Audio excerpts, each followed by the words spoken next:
Rhodes kicked off this week's episode of SmackDown because he is the guy. But now that causes a massive argument because Cody is the guy, but people are saying, oh, but wait, Roman is the guy. Do you know how good this is? You always want to have two guys or have two people at the top of the card having a big fight. It's like Stone Cold Steve Austin and The Rock. Don't come into my house and tell me this is a bad idea. Now everybody just calm down. It doesn't matter. What matters is this, the finger of power. Because we just have had WWE SmackDown, so we got to give the good bits an up and the bad bits are down. Our WWE champion also wanted to know what we wanted to talk about, and I was screaming from my chair, talk about Wolverine and Deadpool.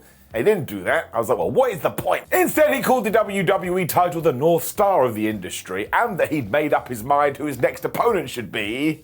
And then we didn't find out, because he went and got interrupted by the Bloodline. I'm a little bit worried because Jacob Fatu wasn't with them, and we still don't know whether the injury was a work or if it is real. And if it is, I send him all the best wishes. And if it's not, well, he may be the greatest seller in the history of professional wrestling. Santos Escobar was mad though, because he definitely doesn't want to talk about Deadpool and Wolverine, and instead he wants to talk about that WWE title, because he wants a rematch. Cody just went off here though, because he was like, man, you deserve nothing, because not only did you go and get Jacob Fatu injured, but you just cosplaying as the tribal chief, and you pissed off Roman Reigns so much, he teleported back to WWE, and he whooped your butt. Rhodes then said Santos Escobar was totally delusional, and I was like, man, Cody, you have totally forgotten about wrestling maths. So I did the equation, Scott Steiner style, and that's right. There's only one of Cody Rhodes, and there was 3 Bloodline members, so he was about to get his ass kicked. Now, thankfully, Kevin Owens must have just been sat in the back going, listen, if they do anything, I'm gonna zoom out there, because he did do that.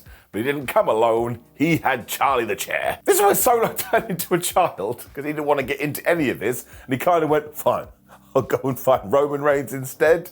I was like, Sokoa, you gotta grow a pair. Rhodes then turned to Kevin Owens though, and you ain't gonna believe this, he went and broke the system. There is no going back. Because we had talked about it for years. 3 simple words, geese title shot, or when one wrestler walks up to another wrestler that does have a belt and literally says, geese title shot. What I'm saying there is, give me a title shot. They quite literally just asked for the opportunity. For some reason, the other guy goes, yeah, why not? So I'm not surprised they do this because it works. If something works, you are going to do it. But here, it was Cody Rhodes saying to Kevin Owens, I want to give you a title shot. So that's reverse geese title shot. This is like Dominic Mysterio. He was a heel, did a heel turn, and now we have reverse geese title shot, so I'm terrified about being pulled into the Phantom Zone. So it truly is a new era, especially because Kevin Owens is just the best. He went, no, that makes absolutely no sense. It is 2 + 2 = potato. Have you seen my win-loss record? It absolutely sucks. So he is genuinely one of my favorite wrestlers ever, because it was like listening to me on this stupid show. Cody is the best too. He was just like, ha, ha, I don't care what you're saying. I'm going to find General Manager Nick Aldis, and I'm going to make it happen anyway. So this is like trying to give your friend a PS5, he doesn't want a PS5 because he doesn't think he deserves a PS5. Then he winds up with a PS5. Just go and play Call of Duty. Rhodes did point to the fans though, and they all started to chant, you deserve it, because I guess they know. And look, this was just a nice segment. I know that sounds ridiculous, but it was. Just 2 buddies having a good time. Actually gets a bit later, give it an up. When we had a tag team title #1 contender match, although actually it was going to turn into a mini tournament, listen, all of this was good, but the tag team division in WWE does feel kind of weird at the moment. Hopefully this sorts it out. But it was the Street Profits taking on Grayson Waller and Austin Theory, and that made sense because they were the former champs. Yeah. It's pretty good. Montez Ford and Angelo Dawkins also cut a promo beforehand where they essentially said the Bloodline are quaking in their boots ever since Roman Reigns has returned. That's when I was like, well, they're clearly going to win. They're already taking shots at the line of blood. Also totally forgot that B-Fab is still with them, and man, I don't know if this is working. Like, they all have individual traits, and of course the Street Profits these days are totally cemented as a tag team. I think we should take B-Fab and just do something different with her. She's kind of getting lost in the shuffle. Of course, Waller was casting distraction early on, which allowed Austin Theory to just wallop Angelo Dawkins, which is when Ford got thrown into Barry Barricade. Barry was in for a terrible night. Angelo also went into the ring post, so all our wrestling friends were getting murked, when Austin Theory taunted. I was like, what do I have to do? Do I have to shout it from the rooftops? I've told you 1,000 times. In 2024, leave your D-pad alone and stop doing your pose, because do you know what's going to happen? Someone's going to come up behind you and give you a smack, and that is exactly what happened. Don't make me start the counter. I'll do it. It also allowed Montez to take them out with a dive, where they did get hit with the most powerful force in all of sports entertainment, the commercial break, because when we did return from the advert, A-Town Down Under were just in control. So we should probably give the commercial break a championship shot. It is undefeated. Thankfully, throughout all of that though, Montez Ford had just been running his palm, so he was ready for the hot tag. Although when he went for the splash of the frogs, he totally missed. Ribbon. It did allow Theory to hit his big elbow, but Dawkins then grabbed Grayson and threw him into Tilly the Timekeeper's area. That was kind of the opening the Street Profits needed, and they went through the door, and they hit the blockbuster, and they got the 1, 2, 3.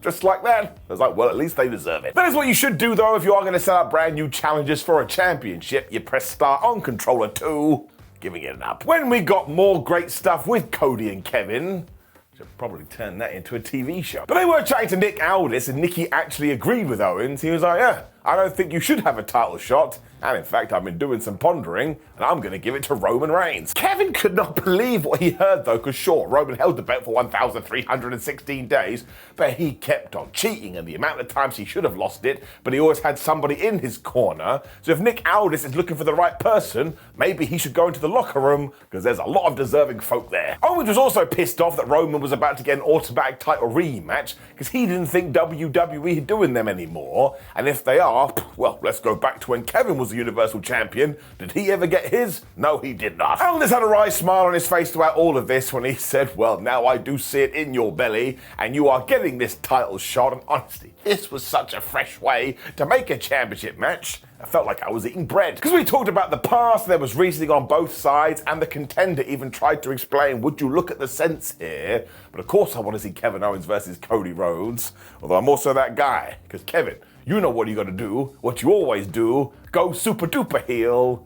Or if you want to do a babyface match, that's fine too. We then had a video reminding you that Roman Reigns' return did all the numbers on social media, which is always good to hear, when we were also told, oh yeah, at the Slam of the Summer, Nia Jax became the champion. As Tiffany Stratton is her new best friend too, she was backstage getting ready for Nia Jax's big celebration, which I do believe is happening next week. And this is when Pretty Deadly turned up, and they said, well, we could do our new musical there.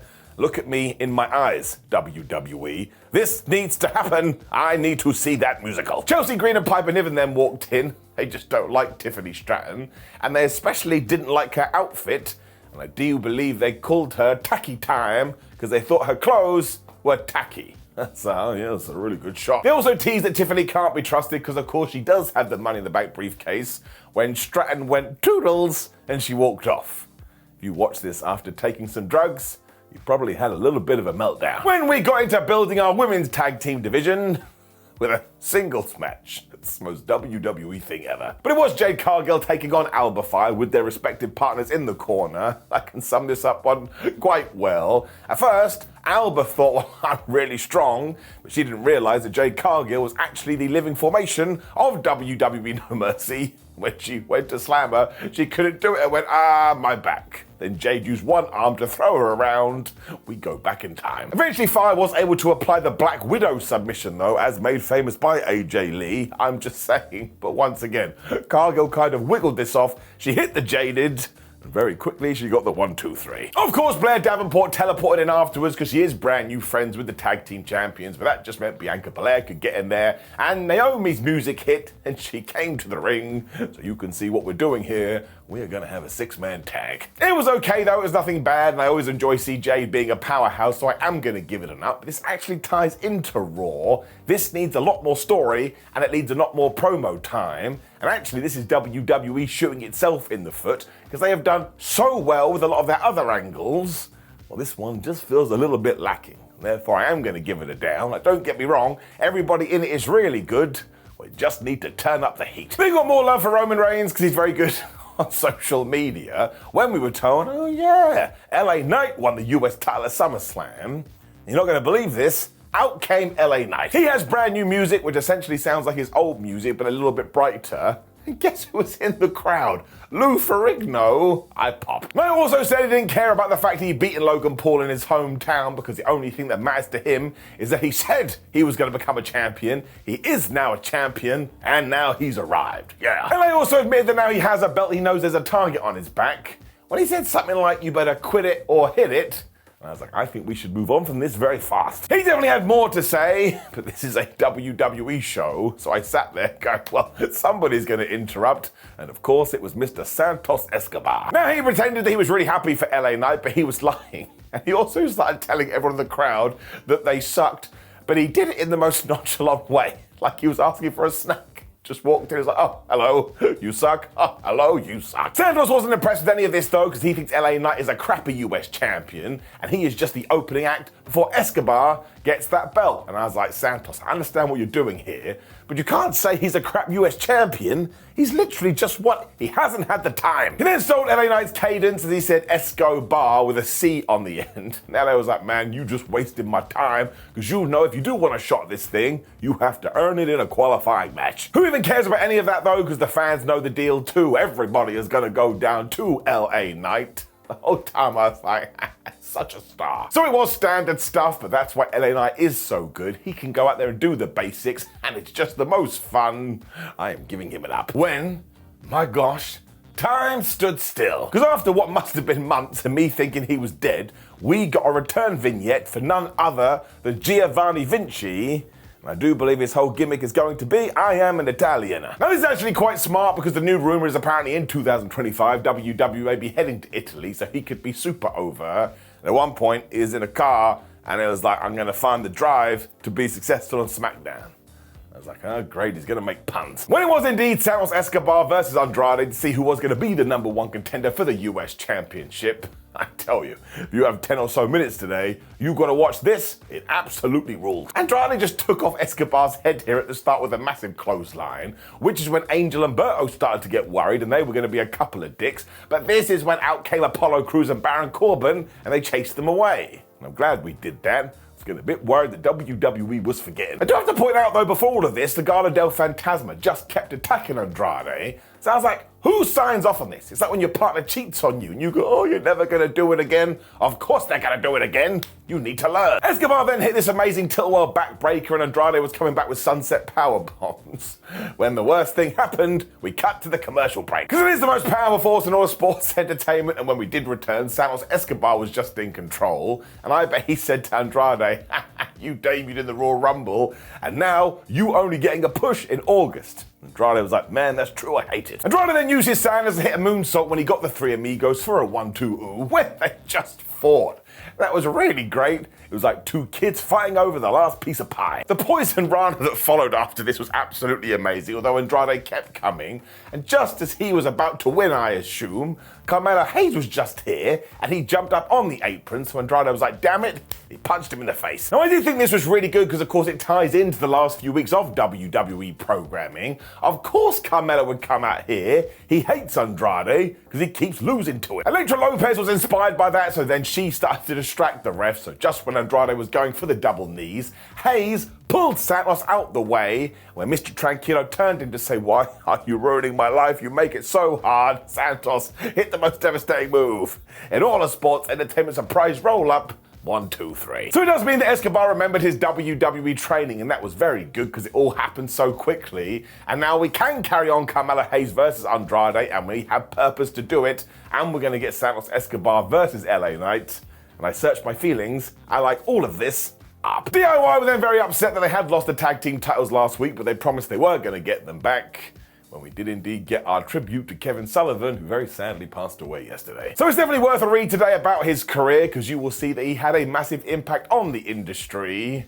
And as ever, all the best with his friends and family. We also continue to tease that A-Town Down Under are going to break up soon, because basically they had a chat with Nick Aldis, and maybe accidentally on purpose, Austin Theory got Grayson Waller booked in a match with Kevin Owens next week. And I think that's going to go very well for him, especially because Kevin Owens really enjoys punching him right in the nose. When all of this tag team stuff did turn into one big tournament, because it was DIY taking on Pretty Deadly, and the winner of this was going to take on the Street Profits, and the winner of that will take on the Bloodline. Now listen, I like Pretty Deadly. I'm a huge fan, but this is why we probably need a few more teams in the division. I can't actually remember the last time they won. This sadness was going to continue as well, especially because Kit Wilson was thrown into his own partner, but actually they had a plan. And when DIY went to do double dives, they both gave them the Sagat uppercut. I was like, this is why Pretty Deadly are so good. They have been playing Street Fighter. Actually, no, it didn't work. Johnny Gargano and Tommaso Ciampa just went, well, shall we do it again? And the answer was yes. This time it worked. Ciampa then tagged in properly and they just went to town on these guys, which kind of made sense because that is their name. When he told Johnny to get back in the ring, they hit a double bomb of power. They got a 1-2-ooh and the tag klaxon sounded ha and everybody was in there. And I think Pretty Deadly hit what can only be described as like a chicken wing slam. And that would have worked too if it wasn't for those meddling kids. Or Johnny Gargano being back and breaking up the pin. Gargano also stopped that with one of those big old spears and that left Pretty Deadly totally divided and conquered. So yeah, DIY hit the Shatter Machine, and they followed up with Meat in the Middle. And if you were going to describe this, I'd probably say you go with short but sweet. So we can absolutely do more with Pretty Deadly, and I still need that musical more than life itself. That's not true, because without life I would be dead. But honestly, we're going to do DIY versus the Street Profits. I do believe that will be good. Santos Escobar was then getting ready to head to the ring. And Tama Tonga and Tanga Loa are like, yeah, man, Roman Reigns ain't here. So one, that's totally unprofessional. And two, Solo still went to the squared circle. I was like, bro, if he's not at the building, that is definitely the wrong way. He did still make a big song and dance though, saying, oh, I'm the tribal chief and you need to acknowledge me. Once again, I was like, friend, this is not the night to do this. You're about to die. He also made it about the Ula Fala as well and said that if Roman Reigns wanted this, he better come and get it. When, of course, we got the Hala Si Mama new version of Roman's theme from WrestleMania. And here came the OTC, which, as we know, stands for Only Tigers Care. I'm gonna give it a minute because somebody will definitely correct me in the comments. Of course, it's the only tribal chief, or the original tribal chief, or the one tribal chief. I don't know, say whatever you want. The reaction was totally awesome though, and it means after a decade we have finally arrived. Roman Reigns is the super duper over babyface of WWE. So if like me you've been watching all of this time, finally we can rest. Sikoa told Tama Tonga and Tanga Loa to get him too, which was the worst advice, because Roman killed them, especially Loa. He threw him face first into the Simba the Steel steps. He's probably going to have to wear an eye patch over the other eye. I really like the fact too that when he did get in the ring, Solo Sikoa and him just started fighting straight away. There was no standing on ceremony here, Mr. Wayne, and you would do that. For the last few months, Solo's been calling him a massive dick. He basically murdered Paul Heyman. The Gorillas of Destiny eventually made the save, but that was like hugging your nan, because Roman just went back and kicked their ass. At one point he had a chair and he speared Tama Tonga right through barricade. And interestingly, it's always that one panel in the same position, almost like it's a weak spot. Eventually, Solo Sikoa bailed to the entranceway as Roman Reigns did look at that Ula Fala, as the crowd actually chanted OTC. So don't you tell me shirts don't work. Nobody has even said this yet, and it's getting noise. So Roman is just so damn special, and this feud feels like the most important thing in the world, which is awesome, because the WWE title isn't involved, and that is just gonna make the show even better still.